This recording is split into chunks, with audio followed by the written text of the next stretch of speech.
Si pogués oblidar tot allò que vaig ser, si pogués esborrar els camins que vaig fer, no dubtaria en tornar a ser feliç.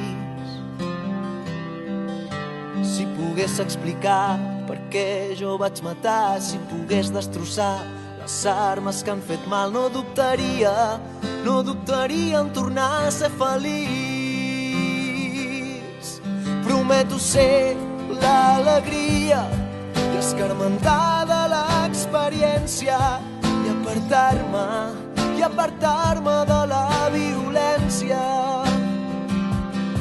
Prometo ser l'alegria i escarmentar de l'experiència i apartar-me de la violència.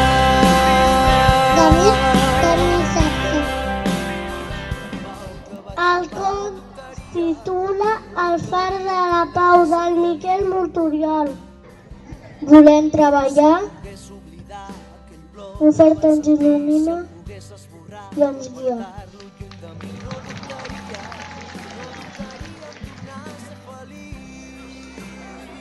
Em dic Susana i vaig néixer en un far. El far sempre ha estat, per a mi, casa meva. Una casa sense carrers, enmig del mar, i per veïns, els dofins i tota mena d'ocells de mar. Quan era petita, sempre jugava amb el meu germà gran, en Toni.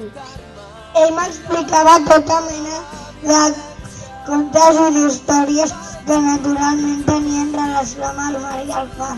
El pare sempre ens havia dit que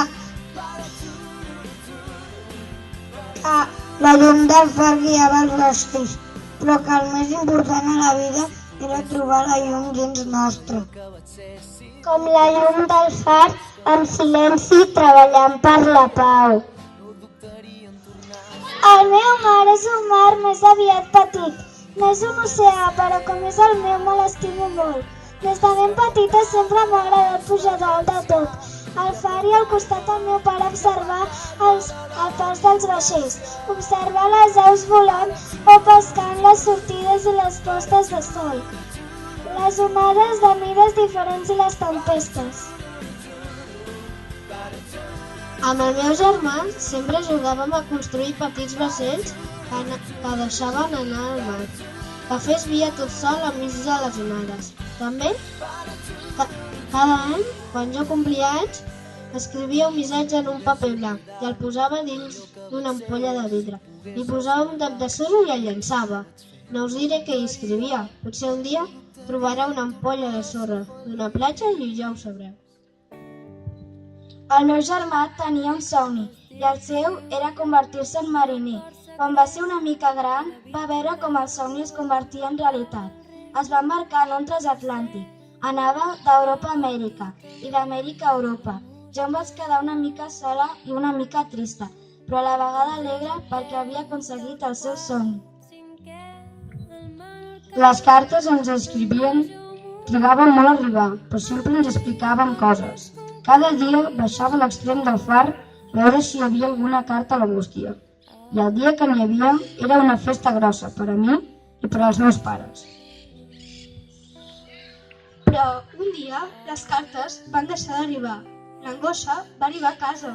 Després de molts dies va arribar una carta de la companyia en la qual explicaven que el transatlàntic havia estat segrestat i la vida dels tripulants, viatgers i mariners, com el meu germà, semblava que estava en perill.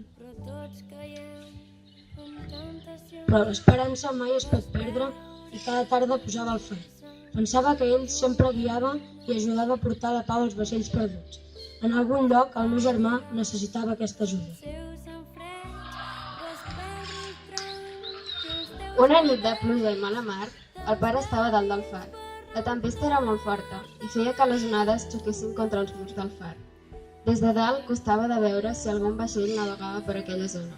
Però de sobte el pare va albirar en la llunyania senyals d'auxili d'un vaixell que anava a la deriva. El far, gràcies al pare, no deixava d'emetre senyals intermitents de llum en donar voltes. Enmig de la tempesta van començar a arribar al far algunes barques de salvament amb tota la gent a dins. El vaixell s'havia tombat i els viatgers, els tripulants i els segrestadors havien fugit amb barques. La petita illa que envoltava el nostre far es va convertir en un improvisat centre d'acollida per a nàufrags. Allà hi havia lloc per tots, sense diferència.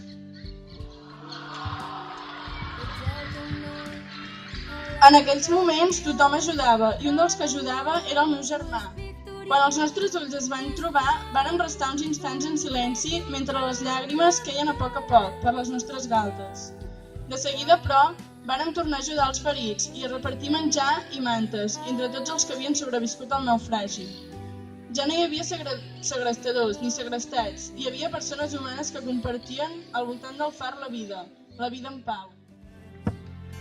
I ciutats i els camins, corulls de llum i ombra, pots comptar amb la nostra gent, que t'ajudarà un cop més. Mira com la tarda daura les planes, mira com la nit besa.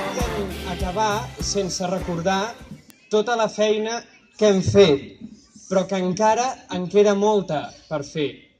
Alguns ens va dir que seria impossible, però nosaltres ho hem fet possible.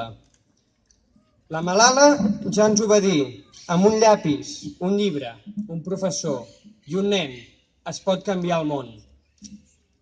Nosaltres continuem canviant aquest món, buscant la llum que ens farà arribar a aquest poble. Mira com la